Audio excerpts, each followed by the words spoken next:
السلام علیکم، you watching the لقمان شو. میرا نام مبشر لقمان ہے. ہر روز منڈے ٹو فرائیڈے آپ کے لیے لے کے آتے ہیں رات کو ایک لائیو پروگرام جس میں کوئی نیا سبجیکٹ ہوتا ہے، نیا ٹاپک ہوتا ہے، کوئی نئی پرسنالٹی ہوتی ہے.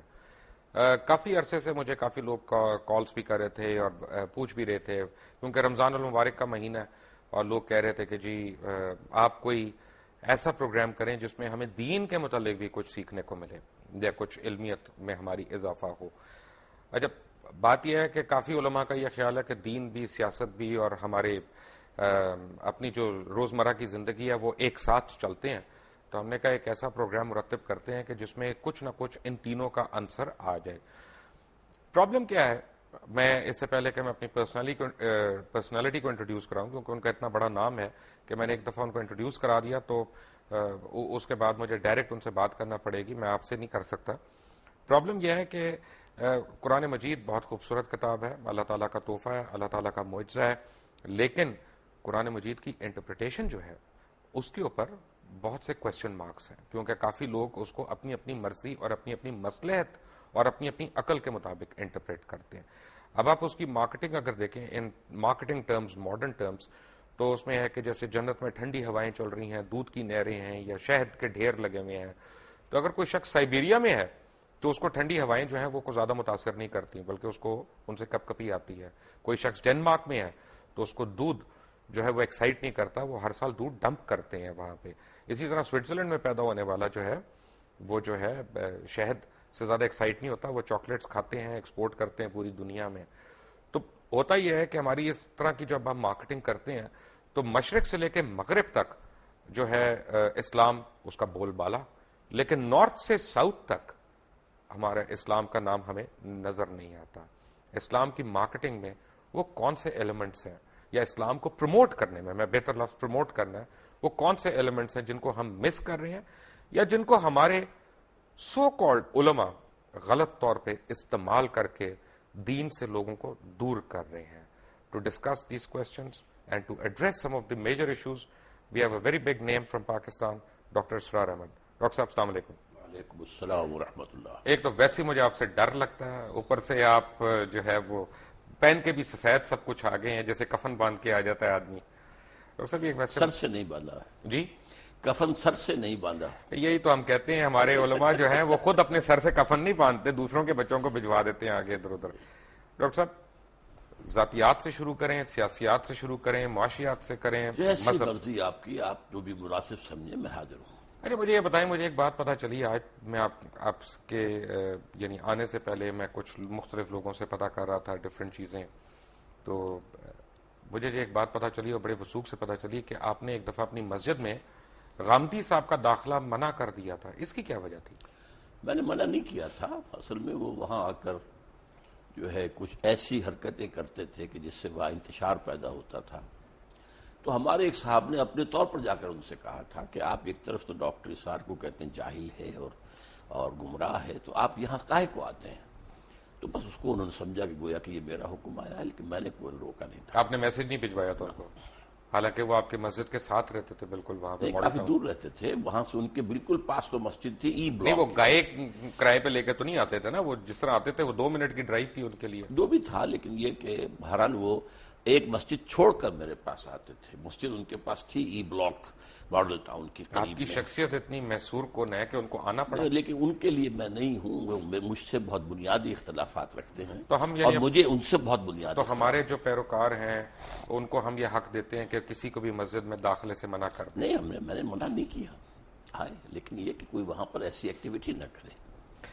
ڈاکٹر صاحب شروع کرتے ہیں اسلام کیا انسانیت کے عمل سے، جہاں سے انسان بنی نوع انسان شروع ہوا، کیونکہ سب سے پہلے تو وہی سوال آئے گا. آدم علیہ السلام کے ہم سارے واقعات ہم نے سنے بھی ہیں، پڑھے بھی ہیں. اما حوا یا بی بی حوا، ان کا ذکر قرآن مجید میں کس جگہ آیا؟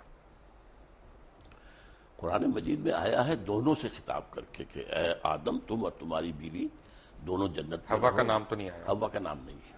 اسی طرح حابیل کا نام بھی نہیں آیا.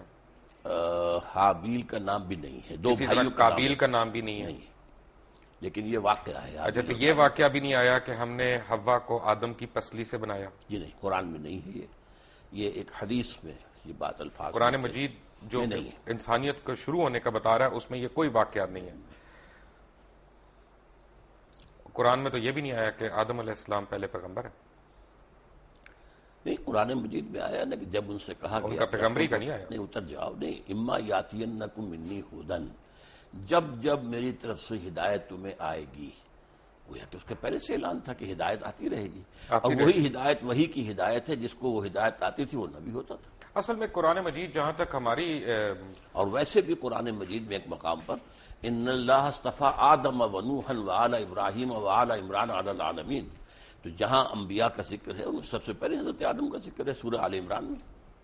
بڑی اچھی بات ہے ڈاکٹر صاحب. یہ دیکھیں نا، اصل میں جو میں نے جو آج تھوڑا سا پڑھ رہا تھا، کچھ پہلے بھی ہم نے پڑھا، تو آدم جو مجھے نظر آیا اس میں قرآن مجید میں، کیونکہ میں نے آپ کو عرض کیا تھا پہلے، تھوڑی سی میں نے بھی صرف پڑھی ہے، تھوڑی سی نحو پڑھی ہے، کوشش کی ہے. میں طالب علم ہوں، میں اگر میں سے گستاخی ہو جائے تو پلیز مائنڈ نہ کریے گا. آدم جو ہے وہ بنی آدم کا ذکر ہے قرآن مجید میں، وہ ایک شخص کا تو نہیں ہے. مثلا میں آپ کو ایک آیت دکھاؤں، پڑھ کے سناؤں. نہیں، لیکن بہت سی جگہوں پر آدم ایک کی حیثیت سے، اصل میں یا آدم اسکن انت وزوجک الجنہ، اے آدم تم اور تمہاری بیوی رہو جنت کے اندر. تو یہاں بنی کہاں آیا؟ وَلَقَدْ خَلَقْنَا، یہ آیت آپ سورہ اعراف کی پڑھ رہے ہیں. جی بالکل ٹھیک ہے. تو یہ قرآن مجید میں مختلف تعبیرات ہیں. جی صورناکم وَلَقَدْ ثم قلنا خَلَقْنَاكُمْ للملائکۃ اسجدوا. اب اس سے اندازہ جو ہے یہ لگایا جا سکتا ہے کہ شاید پہلے ایک نوع جو ہے، نوع آدم، وہ پیدا ہوئی ہے. یعنی پوری ایک خلقت، ایک خلقت، ایک نوع، ایک آدمی نہیں، ایک سپیشیز، ایک آدمی نہیں، ان میں سے ایک آدمی چنا گیا ہے.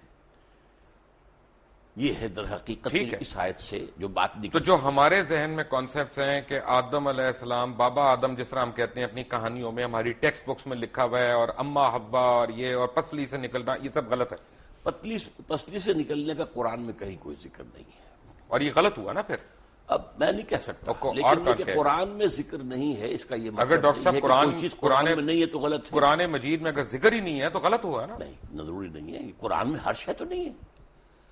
قرآن مجید میں ایٹم بم کا ذکر تو نہیں ہے. تو یہ تو نہیں کوئی بات ہوئی. وہ تو ایک بات ہے جس کا ذکر کیا. ایٹم بم سے ہمارے دین کا تو تعلق نہیں ہے نا. نہیں، لیکن یہ کہ آدم حوا سے بھی بڑا آدم حوا سے کیا؟ آدم سے ہے.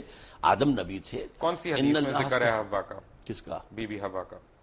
میں احادیث پر میری کوئی زیادہ نگاہ نہیں ہے، لیکن یہ کہ قرآن مجید میں ان کی زوجہ کا ذکر ہے. کیا یہ صحیح نہیں ہے ڈاکٹر صاحب؟ کیونکہ آپ اف آئی میں کم ٹو یو اگین، آپ کے ذاتی سوال میں کر رہا ہوں، کیونکہ آپ کی بھی ٹیچنگز وہی ہیں جو بہت پہلے جب آپ جماعت اسلامی میں ہوتے تھے، اور جب آپ نے جماعت اسلامی چھوڑی تو وہ ہم کہتے ہیں نا کہ جماعت ایک ایسا کمبل ہے کہ بندہ چھوڑتا ہے کمبل، لیکن کمبل بندے کو نہیں چھوڑتا. تو وہ آپ کے اوپر آج تک وہ حاوی ہیں ٹیچنگز. اس سے بہتر تعبیر یہ ہے جس نے کہا تھا کہ جو لوگ جماعت سے نکل جاتے ہیں ان میں سے جماعت نہیں نکلتی. یہ ایک بہتر تعبیر ہے کہ جماعت کا ایک بنیادی سردیاں آ رہی ہیں تو کمبل کا ذکر بہتر ہے جس نے بھی کہا. لیکن اصل میں بات یہ ہے کہ بائبل تو ہے نا لائبریری آف بکس. جی ٹھیک ہے نا. جیسے جوئش بائبل جو ہے 39 بکس ہیں، اسی طرح پروٹسٹنٹ بائبل بھی 39 اور 27 ہے، کیتھولک جو ہے وہ 46 بکس ہیں. لیکن ایک بک ہے بائبل کی، اس کا نام ہے بارنباس، جس کے اوپر جتنے جوئش فرقے ہیں، کیونکہ ان میں بھی بہت فرقے ہیں، اور جتنے عیسائی، یا عیسائی نہیں کہنا چاہیے، مجھے ایک میرے ویور نے کہا تھا جی مسیح کہا کریں آپ ہمیں، مسیح برادران کے فرقے ہیں، وہ ساروں کا اس سے اختلاف ہے کہ یہ ہمارا بائبل ہے.